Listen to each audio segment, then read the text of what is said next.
नमस्कार, जैसे कि आप देख रहे हैं राष्ट्रीय जय यीशु मानव सेवा। आप सभी का अभिनंदन और स्वागत करते हुए आज के समाचार में और लगातार आते चले जाते हैं। इंसान के जीवन में सबसे ज्यादा बुद्धि की आवश्यकता होती है।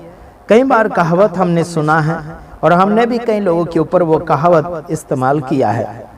जैसे कि कहते हैं कि भैंस बड़ी कि अक्ल बड़ी, कहते हैं लोग। लेकिन कुछ लोगों का कहना है भैंस बड़ी, कुछ लोगों का कहना है अक्ल बड़ी, मतलब बुद्धि बड़ी है। खास बात है, अक्ल होगी तो सब कुछ होगा, है ना। अक्ल नहीं तो कुछ भी नहीं। इसके वजह से आज मैंने ठाना है कि अक्ल के बारे में, मतलब बुद्धि के बारे में वचन फरमाऊंगा लोगों के सामने। Praise the Lord, hallelujah. हाँ, सबसे पहले मैं आप सभी को कहना चाहता हूँ, अगर किसी व्यक्ति के पास बुद्धि की कमी घटी है तो वह बाजार से नहीं खरीद सकता और ना ही कोई दुकान से और ना ही कोई व्यक्ति के पास से खरीद सकता है। लेकिन परमेश्वर उसे बुद्धि दे सकता है। तो आइए हम पढ़ेंगे, जैसे कि लिखा है याकूब की पत्री उसका 1 अध्याय उसका 5 वचन में लिखा है, पर यदि तुम में से किसी को बुद्धि की घटी हो तो परमेश्वर से मांगे, जो बिना उल्हाना दिए सबको उद्धारता से देता है और उसको दी जाएगी। Praise the Lord. जो परमेश्वर से बुद्धि मांगेगा उसे परमेश्वर बिना नाप से देगा, वो उद्धारता से देगा, मतलब ज्यादा से ज्यादा वो आपको देगा। आज संसार में बुद्धि खरीदने के लिए लोग जा रहे हैं। अभी समझ लीजिए, कई महंगे महंगे स्कूलों में जब अपने बच्चों को आप भेजते हैं, वहाँ पर बहुत सारी फीस ली जाती है, दबा दबा कर ली जाती है ना। वो महंगी पढ़ाई बच्चे करते हैं, उसके बावजूद भी उन्हें अच्छा सक्सेसफुल जैसा महसूस नहीं होता है। हालांकि जिस किसी को बुद्धि की कमी घटी है वह परमेश्वर से मांगे। यहाँ लिखा है, अगर तुम में से किसी को बुद्धि की कमी घटी है तो परमेश्वर से मांगे। किससे मांगे? परमेश्वर से मांगे, ताकि वो परमेश्वर बुद्धि देगा जिसको जरूरत है। Praise the Lord. और अगर आपको बुद्धि मिल गई है तो किसी के विरोध में घमंड करने की जरूरत नहीं है। अपने आप को बुद्धिशाली दर्शाकर किसी नासमझ व्यक्ति को, निर्बुद्धि व्यक्ति को नीचे दबाने की कोशिश नहीं करना है। अगर आपको बुद्धि मिल चुकी, परमेश्वर बुद्धि दे चुका है, तो फिर बुद्धि को लेकर इस्तेमाल करते हुए किसी को दबाने की कोशिश नहीं करना, बल्कि किसी को समझाना, सिखाना, बुद्धिशाली बनाना, यह आपका और मेरा काम है जिसने बुद्धि को हासिल किया है। Praise the Lord.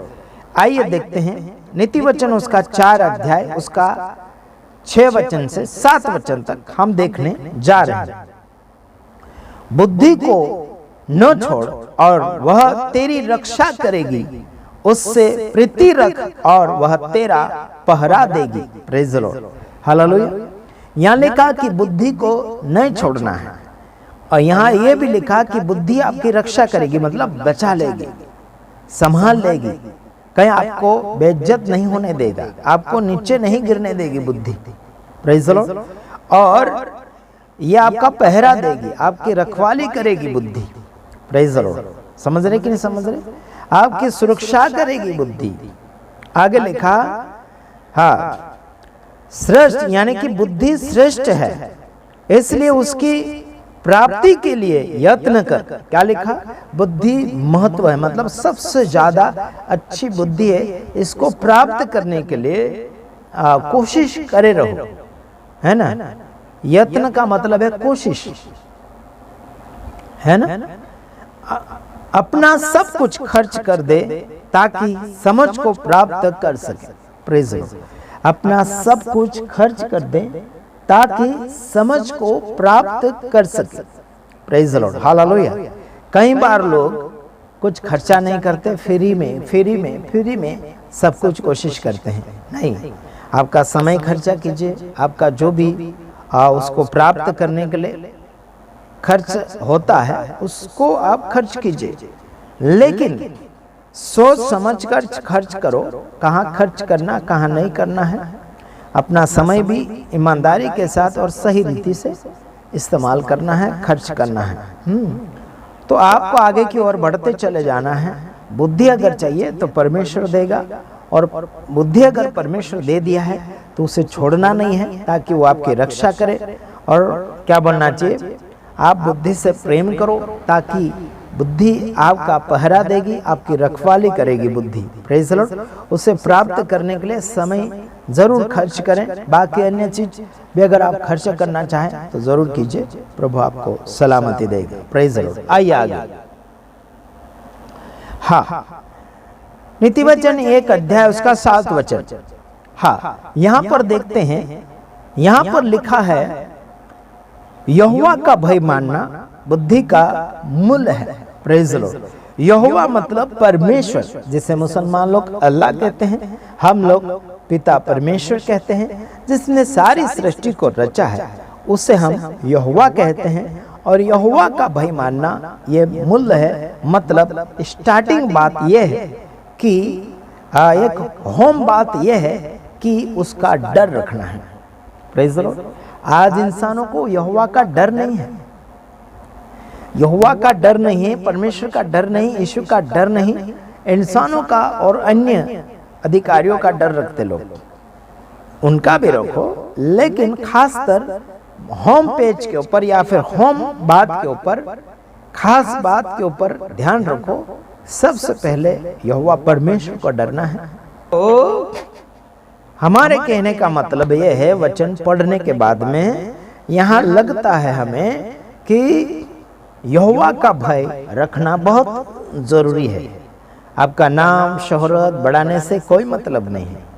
अगर आपने यहोवा का इज्जत नहीं रखा, उसका डर नहीं रखा मन के अंदर, तो फिर आपका बढ़ना भी, कामयाब होना भी आगे जाके नुकसानी का कारण हो जाएगा। तो यहाँ लिखा है कि बुद्धि और शिक्षा को मूर्ख लोग ही तुच्छ जानते हैं।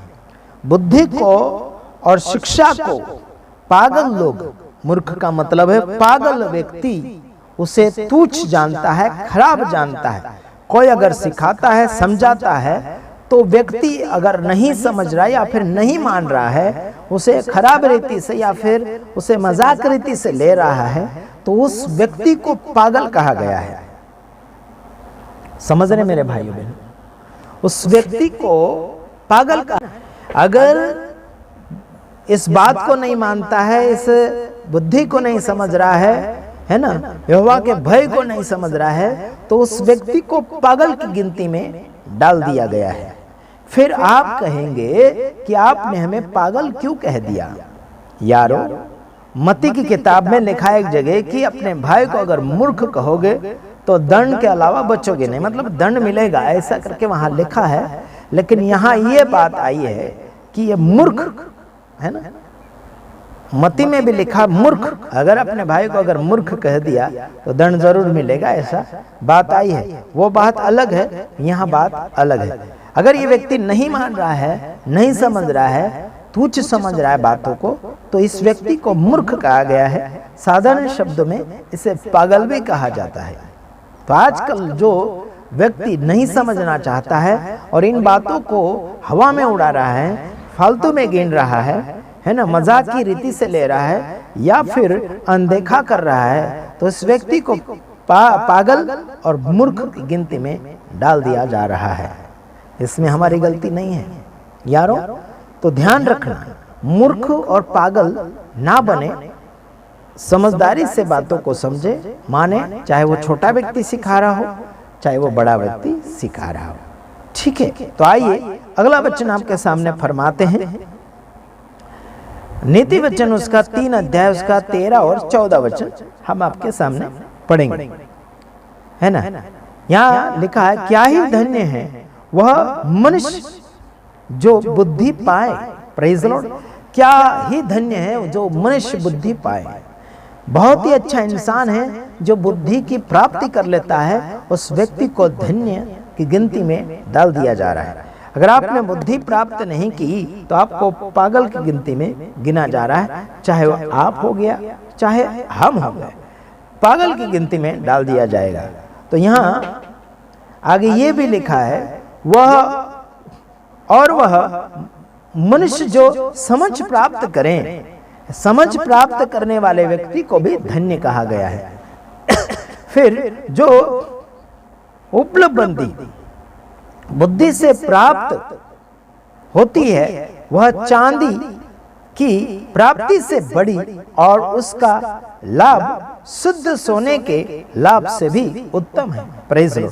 जो उपलब्ध है ना, जो उपस्थित बुद्धि है उसे प्राप्त करते हैं, उस व्यक्ति को क्या कहा गया है?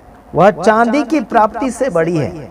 और यहाँ ये भी कहा कि उसका लाभ शुद्ध सोने के लाभ से भी उत्तम है। चांदी से भी बढ़कर ये बातें हैं और सोना से भी बढ़कर ये बातें हैं जो बुद्धि को प्राप्त करता है। जो उपलब्ध बुद्धि है ना, ढूंढने या फिर ढूंढ ढूंढ के लाने वाली बुद्धि नहीं, जो उपस्थित है परमेश्वर की ओर से उपस्थित बुद्धि है, उस बुद्धि को आप स्वीकारते हैं, है ना, आप धन्य हैं। Praise the Lord. जो किसी और के द्वारा बनाई हुई बुद्धि नहीं बल्कि परमेश्वर की ओर से है, उस बुद्धि की खोज में अगर आप हैं, यहोवा की बुद्धि की खोज में हैं आप, तो आप धन्य व्यक्ति है। सोना और चांदी से भी बढ़कर इस बुद्धि को गिना गया है और इसे उत्तम भी कहा गया है। इस बुद्धि को उत्तम नाम दिया गया है, सबसे श्रेष्ठ और सबसे अच्छा। आज लोग सोना चांदी को प्राप्त करने